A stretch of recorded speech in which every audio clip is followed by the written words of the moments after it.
அண்ணாமலையார் கரோகரா. இன்னைக்கு நம்ம எங்கே வந்திருக்கோம்னு பார்த்தீங்கன்னா, காஞ்சி பட்டுன்னு சொன்னால் யாரும் தெரியாதவங்க யாருமே கிடையாது. காஞ்சி பட்டுனா எல்லாருக்கும் ரொம்ப நல்லா தெரியும். அதுபோல் காஞ்சி காமாட்சி அப்படின்னு சொன்னால் தெரியாதவங்க யாருமே கிடையாது.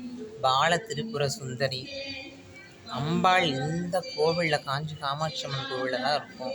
அம்பாள் இந்த கோவிலில் எந்த மாதிரி குழுவில் இருக்கார் அப்படின்னு பார்த்தீங்கன்னா, காலையில் ஈவினிங்கில் பார்த்தீங்க அப்படின்னா அம்பாள் சரஸ்வதி வடிவத்தில் தான் அமர்ந்திருக்கா. எப்பவுமே கையில் அம்பாள் வீணையை வச்சுட்டு இருப்பா.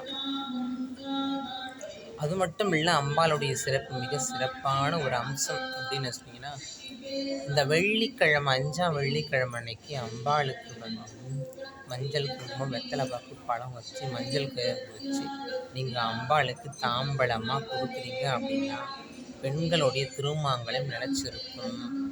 புடவை சாத்துறீங்க அப்படின்னு சொன்னால் திருமணம் ஆகாத தம்பதிகளுக்கு திருமணம் நடக்கும் அப்படின்ற அம்பாளுடைய ஐதீகம். இந்த 5ஆம் வெள்ளிக்கிழமை அன்னைக்கு உங்களால் முடிஞ்ச மஞ்சள் கிழங்கு குங்குமம் வெத்தலை பாக்கு பழம் ஜாக்கெட் புட்டோடு வச்சு தாம்பழமாக இந்த கோவிலுக்கு வர பெண்களுக்கு நீங்கள் 9 பெண்களுக்கோ இல்லை 11 பெண்களுக்கோ கொடுக்குறீங்க அப்படின்னு சொன்னால் நம்ம குடும்பம் ரொம்ப சேமமாக இருக்கும். அது மட்டும் இல்லை, நம்ம குழந்தைகள் படிப்பு ரொம்ப அம்பாளுடைய தரிசனம் சரஸ்வதி ரூபத்தில் அம்பாளை தரிசித்தா ஞானம் குழந்தைங்களுக்கு ரொம்ப அறிவு ரொம்ப கூர்மையாக இருக்கும்.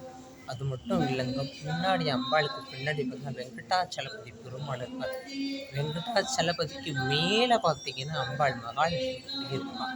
இதை விட சிறப்பு வேறு எங்கேயாச்சும் இருக்கா? ரொம்ப அதிர்ஷ்டமான இடம் அப்படின்னு பார்த்தீங்கன்னா இந்த காஞ்சி நகரம் காமாட்சி அம்பாளை தான். அம்பாளை வழிபட வழிபட வழிபட நம்மளுடைய துன்பம் எல்லாம் அகண்டு போய்விடும். நம்மளுடைய குடும்பம் சுப நிலைக்கு வரும். நல்ல சுப நிகழ்ச்சிகள் நடக்கும். தொழில் விருத்தி அமையிடும் அப்படின்னு சொன்னால் பின்னாடி வெங்கடாச்சலபதி மகாலட்சுமி இருக்காங்க. அவங்கள தரிசித்து அவங்களுக்கு ஏலக்காய் மாலை செலுத்துறீங்க அப்படின்னு சொன்னால் நம்மளுடைய தொழில் விருத்தி அடையும். அண்ணாமலையாருக்கு அரோகரா. அம்பாளுடைய தரிசனம் ரொம்ப சிறப்பாக இருந்துச்சு. நீங்களும் ஒரு முறை காஞ்சிபுரம் அம்பாளை தரிசிச்சுக்கோங்க.